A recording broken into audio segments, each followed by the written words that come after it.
All right, just got off the field. Another good day out there today. Again, like I've said all spring, like the way these guys are working this week kicks off a big week around town, without a doubt. But feel like we're right in the middle of some awesome weeks. Great energy in the city of Columbia right now because of what's going on with Gamecock Athletics, obviously coming off a national championship in women's basketball, the parade on Sunday. Don't know if anyone at the concert on Friday night. Brett Young, Sam Hunt, Lily Rose, no country music fans in here. Come on, guys. Well, it was a great show. You missed out if you weren't there. But had a chance to meet some of those performers before the show, and all they wanted to talk about was SEC football and women's basketball, whether it be Sam Hunt, Brett Young, Lily Rose, all the artists that were there. So a lot of eyes on Columbia, South Carolina, and Gamecock Athletics right now. And then obviously that goes right into this week and what culminates this weekend with the spring game, but it's going to be a huge weekend around Columbia. Track and field has a meet on Saturday or this weekend that I know we want a lot of people at. Beach volleyball is in town. Baseball obviously had a great weekend in Gainesville last weekend and a huge win over North Carolina last week, and a big-time series coming up this weekend as well. So there's just a lot of energy and excitement in town right now, and we certainly want to do our part from a football standpoint on Saturday night. We want to make it a competitive game. That's what it'll be. We're going to do a draft on Thursday night, similar to what we did last year. That was popular with our players, and I had a couple of them call me on Sunday wanting to make sure that we were dividing the teams up and that it was going to be a competitive game. And I love that we have a bunch of competitors on our team that want to do that. So that's what we're going to do. We'll have the draft on Thursday nights. We're going to meet this afternoon as a staff and kind of talk all the logistics and particulars and coaches and whatnot, but want to make it fun for our guys. They've earned it and deserve that, and but want to make it competitive and get guys work, and that's another opportunity for us to get better. But it will be two true teams. If you remember, last year was a competitive game, finished in a tie, and the players refused to let the game finish in a tie. So we went to a 2-point play shootout so we could determine a winner. And hope Saturday night will be competitive also. Need it to be an awesome environment in there, as I've always said. So we got a bunch of recruits coming, and I turn on spring games across the country, and I see attendance where there might be 100 people in the stands, and I'm blessed to not work at a place where we have 100 people in the stands for the spring game. We need a lot. And I saw what some of our competitors in the SEC did last weekend and the crowds they had. We've got a lot of new faces on our football team that I know our fans are excited to see and want them to be able to get out and see them. And then we also have a lot of returning players that have been around this program for a while now that it'll be their last spring game and want to send them out in style. So encourage our fans to make a day of it in Columbia, get to all the sporting events, tailgate, have fun, then get over here on Saturday night for the spring football game as well. We're coming off a scrimmage on Saturday as well. Got about 80 plays in. Got some really good work. Once again, we made the quarterbacks live for about a quarter of the scrimmage. Did some really good things. Thought those guys being live really accentuated or showed their strengths, being able to run, get themselves out of trouble.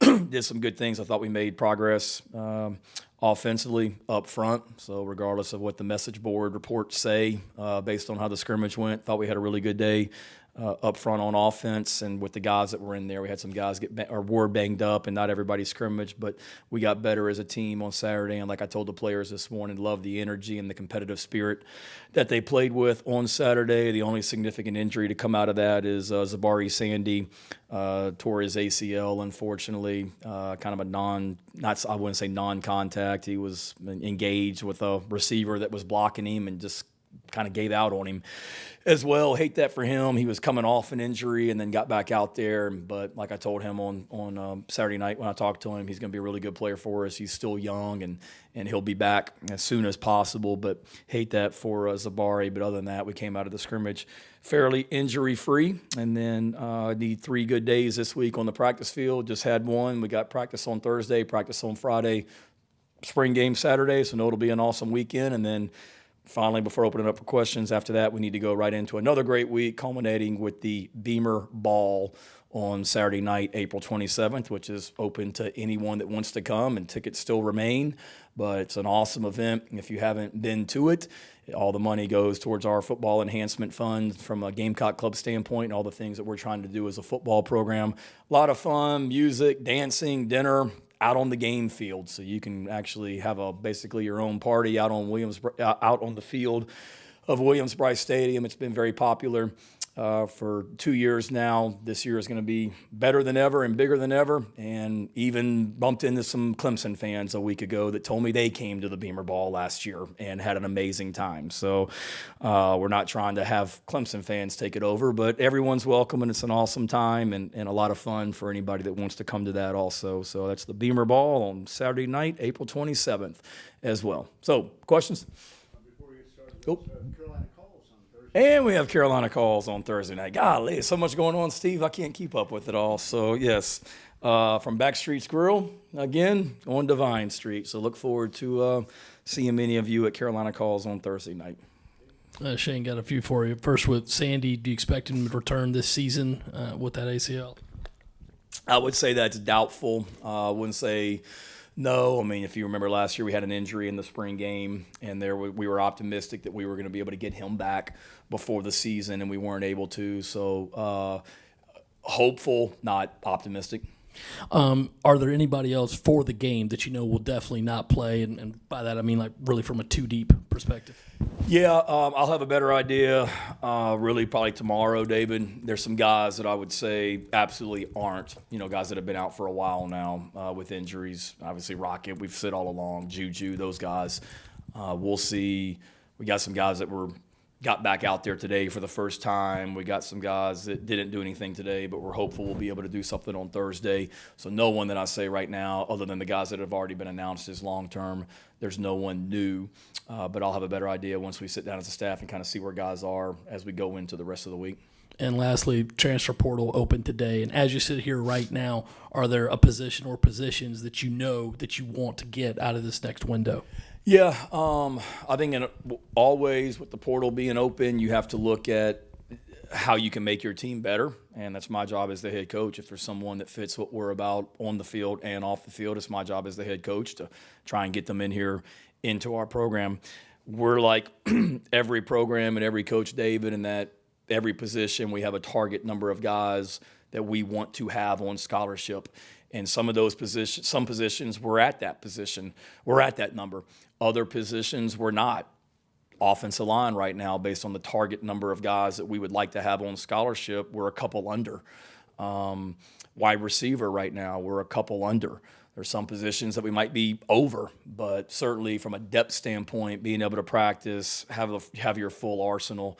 Receiver and offensive line are two positions. Not that I'm saying we need to get better, but just from a depth standpoint, being able to practice, have a two deep, guys on scholarship, those are positions that just we're not where we want to be as far as the minimum number of guys that we have on scholarship. Doesn't mean that we're in trouble if we don't add people there. No, but those would be a couple spots that we're looking at just from a depth standpoint for sure.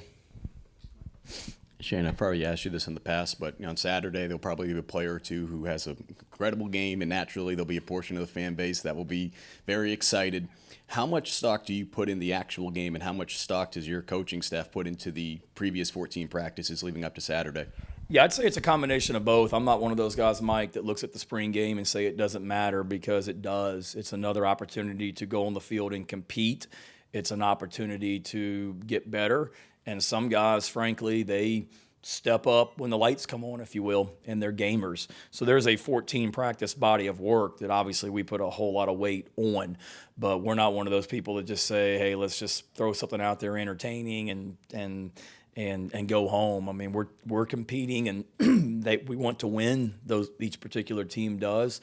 And I think there's something to the fact that when there's people in the crowd, the lights are on, it's on television, that some guys step up and elevate their games, and really you notice them, and some guys you hopefully don't, but some guys maybe go the other direction. So I think it's a great indicator, and it's so important because, as you guys have heard me say before, we don't get a preseason game in college football, and we don't get a scrimmage against another team. So for a lot of these guys, it'll be the biggest crowd they've ever played in maybe, And for all of them, it'll be the biggest crowd we play in front of until we do it for real against Old Dominion in August. So it's a great barometer for individuals and how they perform in those situations, without a doubt.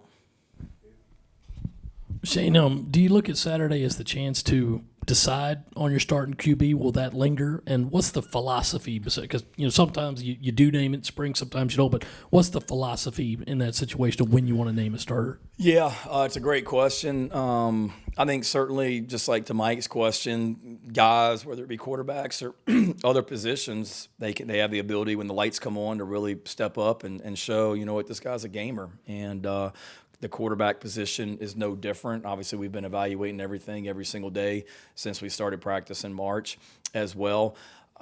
As far as naming one and where we are, whatever we do, our players know that competition's a core value, so we will continue to compete at every single position through the summertime, through the month of August, preseason camp. We got guys that are returning starters like Debo Williams, but Debo knows he has to compete every day to continue to be the starting linebacker here at South Carolina. And Nicky Manwari, DQ Smith, whoever, Tonka, TJ. But I think there's different philosophies. I've been in those situations before where you have a quarterback battle, and I had one at Oklahoma my first year there with a young man by the name of Austin Kendall and a guy that ended up being a pretty good quarterback by the name of Kyler Murray. And we had a quarterback battle that literally went until the middle of August as well, and Lincoln did not name a starting quarterback. I've been a part of other places where you name the starting quarterback because you want to have your team be able to rally around that guy kind of in the summertime where they know, okay, he's the guy going into the season and we need to rally around him. So I think each situation is different. I think both of those philosophies are valid, and it just kind of depends on each situation and where we are. Dow and I haven't talked about it as far as our time frame and wanting to do anything. But like I said, even if there was some sort of announcement after spring practice, like all positions, that position has to continue to prove it and earn it and compete. How was the Masters? Unreal. Did you ever leave the media center, or did you actually sit in the media center and just... I was like never in the media center. Really? Yeah. I hear a lot of guys go over there and they just hang out in the media center all week because it's so nice. It's hard to leave. I think that's why they built it so nice. You didn't win the lottery to play on Monday, though, huh? I did. Did you? Yeah. Oh, God, we got to talk afterwards. Yeah. Congrats. First time. Yeah. It was. You got some media members that have been for like 20 years and have never gotten it. Yeah, that's why I didn't really put it out there Well, a lot. congrats. Well, I'm sorry I just put you on blast nationally as well, but that's awesome. I know Julie was in the group in front of me. I was like, this is That's right. Yeah. Too cool. That's great. Congrats. Thank you. That's Thank awesome. you.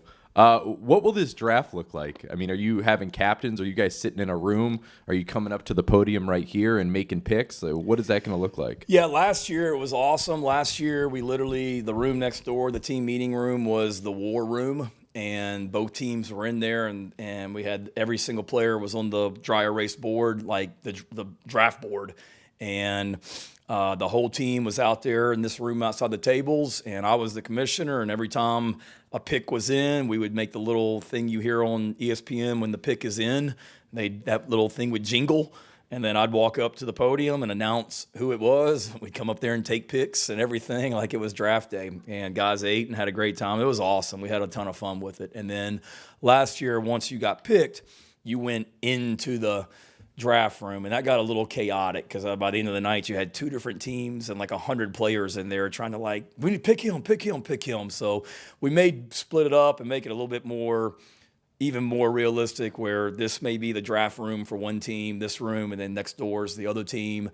I'm still thinking through those things, how to make it fun for our guys. But they loved it last year, had a great time. Lenore Sellers was the number one pick, and immediately he was like elevated on this pedestal. Well, he was the number one pick because I think Clint was our head coach. He knew that Lenore was going to play the whole second half as well. And he had earned it, don't get me wrong. But Spencer was going to play for like a quarter, I think. So you didn't want to pick Spencer, have him for the first quarter, and then you have no quarterback. So you got to be strategic. But we'll have people that are doing the pick-in. We'll have coaches as well, trying to figure out exactly how we're going to do that. But want to get creative to make it competitive, but have a lot of fun. But last year's draft was a lot of fun. Our guys enjoyed it, and this year will be no different. Shane, EA Sports college football video games coming out, I believe, this summer. So it's been kind of a question if the kids are in it. To your knowledge, do you know about how many of the team have opted into the game? I do not. I'm sorry. I probably should know. I haven't heard, so I'm not dodging the question. I have no idea. I haven't heard that anybody hasn't. I haven't heard that anybody has. And also, is your likeness in there? Do they have to come and get permission for the coach and all that stuff? If they do, they haven't asked me. So no. I hope it would be. That'd be pretty cool because I grew up playing the game in high school and college, so I would love that. But no one has asked me for anything. So if they want to, they certainly have my permission. That'd be great. Kind of sticking with the draft, when you're looking at the spring game, but there are certain combinations of guys you want to try to play together? Is there certain groups that maybe you want a specific thing to look? I remember last year there was a thing with like the long snappers or something. Yeah. How do you kind of go about making sure you still get your goals done as a coaching staff while the players can kind of have fun with the draft? Yeah, you got to do that. You kind of got to give them some direction in there that, a team would get carried away. Let's pick this guy, pick this guy, pick this guy. And eventually you'd have to say, hey, y'all don't have a snapper.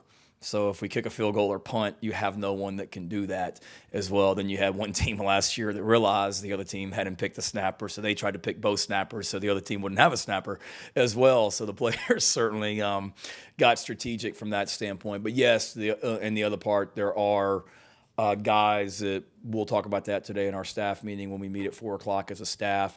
There are certain guys that we want, just from a continuity standpoint, to be able to continue to play together. And we've been mixing and matching everybody on the offensive line, but we don't want to go out there with a left tackle that's never played all spring next to a left guard and a left guard that hasn't played with a center and a center that hasn't played with that right guard. It may not be like the same five that have been together all spring, but particularly in the offensive line, let's have a little bit of continuity as well. So there may be some select head coach picks that this guy has to be with this guy, and if you pick this guy, you are also getting that guy.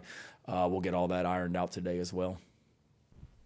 Coach, I got two for you. First one, I guess, following up on the draft, will you be dividing the coaching staff as well, maybe a couple offensive guys and defensive guys to the other side? We will. I would imagine Dow would probably call plays for both teams. That's what he did last year, and Clayton the same, but we got other guys that can if Dow chooses not to. But yes, they will be split up on the Garnet team and the black team, the coaches. And then another one, follow on about the atmosphere. What are you telling a true freshman that's walking into an atmosphere like that? Obviously, it's not as elevated as a kick in the fall, but it's pretty darn close. Yeah, one, we talk about just how grateful they should be that they play here at Carolina and they get to play in a spring game with that many people in the stands. And our guys know we're so appreciative of our fan base and what makes this place special. And I was at a Gamecock Club event in Lancaster last night. Saw Hale up there. Thanks for being there, Hale, as well. But told that crowd that I never take for granted that being able to have Gamecock walk a couple hours before the game or whatever time it is, and being able to have that for a spring game, a walk with fans that come out to see the team walk to the stadium. It's more than a lot of teams have for a regular season game, and then to be able to go into that stadium. I never take it for granted and never will. And I don't want our players to, and I know they won't. So one, just how appreciative we are and how cool that is that you get to play at a place like South Carolina.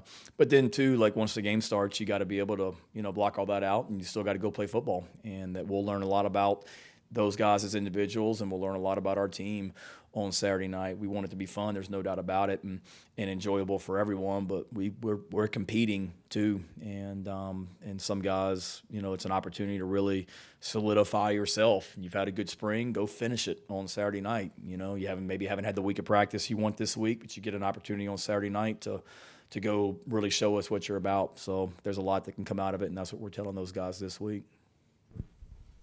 You mentioned there's a couple spring games around the country that have 100 people. A couple of them have 100,000. Is a spring game more important in your mind for evaluation of your current team, or a chance to show off what you have at this place to recruits that are there?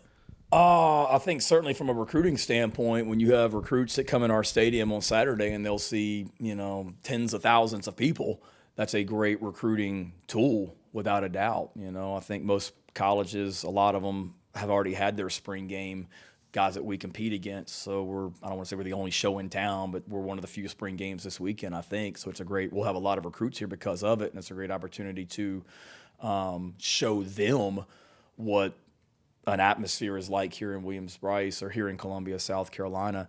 But then I wouldn't say it's so much showing us off. It's me having a chance to learn a little bit more about the team and how they produce and or how they perform in environments like that. It's a great opportunity for our fans to be able to see some of these guys for the first time that I'm really, really excited about. Maybe guys that they heard transferred in or freshmen, but then the other guys that maybe they're not as familiar with that I'm really excited about that have had great springs. So it's wanted to be a reward for our players, obviously, but also an awesome opportunity for our fans to see so many of these new faces. And there's a lot of new faces that have been working really, really hard since January, and this is kind of the culmination of it.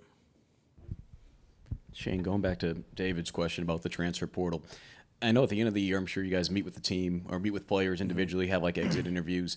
Has that kind of changed over your coaching tenure, just going back to even your days as an assistant coach? Do you feel like do you guys have exit interviews after the spring, and what is that conversation like with some of these players? Because you are trying to obviously continue to make sure you guys don't leave. Yeah, I'd say it's the same that it's always been. It's obviously a little bit different because you're having these meetings while the portal is open. There's no question about it. But we've done it every year and have most places I've been. But spring game is on Saturday, and then Monday morning at 7 a.m. I'll start meeting with players. And I don't pick like a select few. I meet with every single player on the team, and it's basically 15-minute increments for 3 straight days from 7 a.m. until whatever time we finish each day. But in those and they're doing the same with the assistant coaches with their players at the position or their position coach. But those meetings for me are how'd you feel like the spring went? We'll talk about academics and finishing up because exams are next week here at Carolina. We'll talk about kind of where they are, strengths, areas to improve, what they need to work on this summer.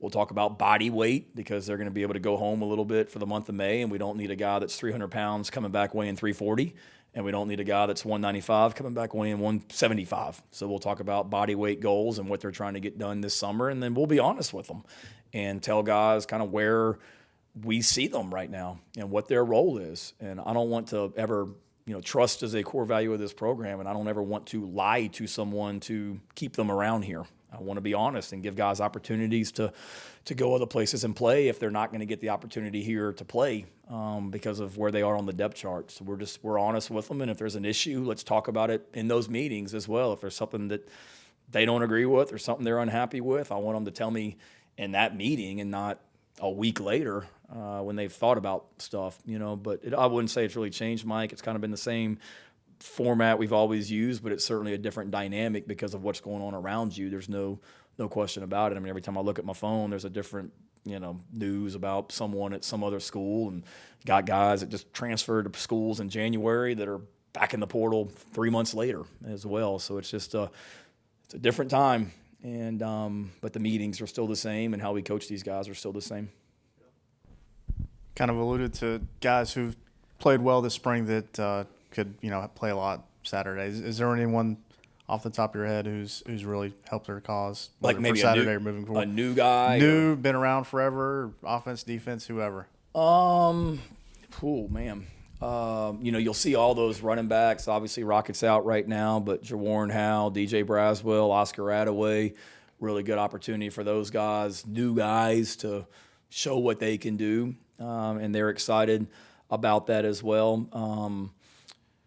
Torricelli Simpkins on the offensive line is a guy that probably wasn't very heralded when he came here. We knew we were getting a really good player, but I think he's had a really good spring as well. I know he has. Gerald Kilgore, Jalen's brother, has done some really good things in that transfer group. Where there's no question we're better and we're deeper, we're better, and we're more athletic at linebacker, and that's because of who we returned, Debo and Bam. But then being able to add Wendell Gregory, Fred Johnson, Bengali Kamara, and Demetrius Knight, like that's a really fun group to watch compete on the practice field. So I could go on and on at all positions that I'm excited about. And that's the other thing. It's all these transfers, but it's so many freshmen. I mean, there'll be more true freshmen playing in this game Saturday night than what there was last year because we had a lot of guys. If you stayed, did you stay for the talk last night? Or did you eat and get out? Well, if you had stayed, we talked about the fact, I think I may have said it when I met with you earlier, but we started with 5 true freshmen last season throughout the year, 2 on the offensive line.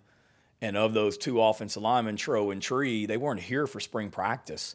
So you got guys that last year, Tro and Tree and Nick Harbor showed up in the middle of June went through practice for a couple months, and then they're playing SEC football games. Now we've got essentially our whole freshman class is here except for 3 guys. So what an experience for them to be able to, one, go through spring practice, but get to finish it up with a awesome venue to play in on Saturday night for their development also. So that'll be better for us going forward. So these freshmen I'm excited about. Not a single freshman that I'm looking at and saying, not sure we might have missed on that guy. We're super excited about this freshman class, super excited about the transfers we brought in, and super excited about the returning players that have all, stepped up their game since they came back. So I'm excited for everybody, Hill. I gave you a couple names, though. Phil? Thank you. As you mentioned, you started your tour last night. What kind of questions are you getting from the fans coming off of 5 and 7? Do they still seem very supportive? Do they still feel encouraged about what you're doing? What kind of feedback did you get last night? It was a packed house last night at the Catawba Fish Camp, and we got the greatest fans in America that I don't know if they've ever been more excited about Gamecock Athletics.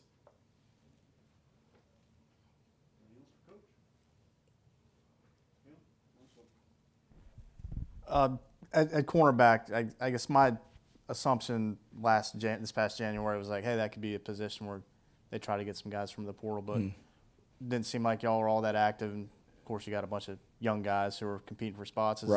Was that part of the thought? Is like, hey, there are a bunch of young guys on this team that we feel pretty good about, or at corner, you say? Yeah, cornerback. Yeah. Yeah, there is. Obviously, O'Donnell's kind of the old guy in that room and returns as a starter. Excuse me. And then Emery Floyd, Vicari, and Judge are doing a great job of competing over there at that other spot. And then really both spots. I mean, they're all working different spots in there. But Jalewis Solomon will join us in the summertime. So we feel like between O'Donnell, those 3 guys that are here right now, and Jalewis, that gives you a solid group right there as well, along with the other guys. David Spalding was working at corner. He's a little banged up right now, but David's played corner and is working corner right now. Jace Blackshear is out there doing some good things as well. So you never can have enough cover guys. There's no question about it, but we like the young group that we have in there right now, and excited to watch them continue to get better and compete without a doubt. Is that what you were essentially asking? Okay. All good. Thank you. Can't wait to hear these master stories, man. This is